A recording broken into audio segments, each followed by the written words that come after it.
കണ്ണൂർ കണ്ണപുരം കീഴറയിലെ സ്ഫോടനത്തിൽ ഒരാൾ മരിച്ച സംഭവം ക്രൈംബ്രാഞ്ച് അന്വേഷിക്കും. ജില്ലാ ക്രൈംബ്രാഞ്ച് ACPയുടെ നേതൃത്വത്തിൽ പ്രത്യേക സംഘമാണ് കേസ് അന്വേഷിക്കുക.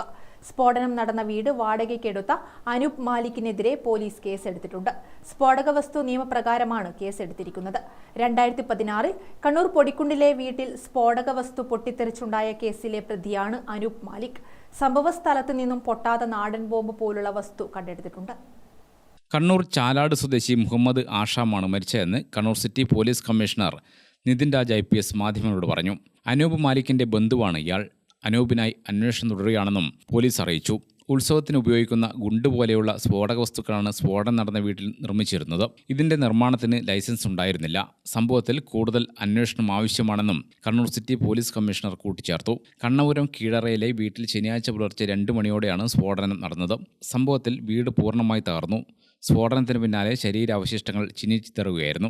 ബോംബ് നിർമ്മാണത്തിനിടെയുണ്ടായ അപകടമാണ് സ്ഫോടനത്തിന് പിന്നിലെന്നാണ് പ്രാഥമിക നിഗമനം. കീഴറ ഗോവിന്ദൻ എന്നയാളുടെ ഉടമസ്ഥതയിലുള്ള വീട്ടിൽ 2 പേരാണ് വാടകയ്ക്ക് താമസിച്ചിരുന്നത് എന്നാണ് വിവരം. ഒരാളുടെ മൃതദേഹമാണ് സ്ഥലത്ത് നിന്നും കണ്ടെത്തിയിരിക്കുന്നത്. സ്ഫോടനം നടന്ന വീട്ടിൽ നിന്നും പൊട്ടാത്ത നാടൻ ബോംബ് പോലുള്ള വസ്തുവും പോലീസ് കണ്ടെത്തിയിട്ടുണ്ട്. അപകടം നടന്ന സ്ഥലത്ത് ബോംബ് സ്ക്വാഡ് പരിശോധന നടത്തി. ബോംബ് നിർമ്മാണത്തിനിടെയാണ് സ്ഫോടനം ഉണ്ടായതെന്ന പ്രാഥമിക നിഗമനം ശരിവെക്കുന്നതാണ് പുതിയ കണ്ടെത്തൽ. സ്ഫോടനത്തിന്റെ ആഘാതത്തിൽ സമീപത്തെ വീടുകൾക്കും നാശനഷ്ടങ്ങളുണ്ടായി. നിരവധി വീടുകളുടെ വാതിലുകൾ തകരുകയും ചുമരുകളിൽ വിള്ളലുകൾ വീഴുകയും ചെയ്തിട്ടുണ്ട്. ഗ്രാമിക ന്യൂസ്, കണ്ണൂർ.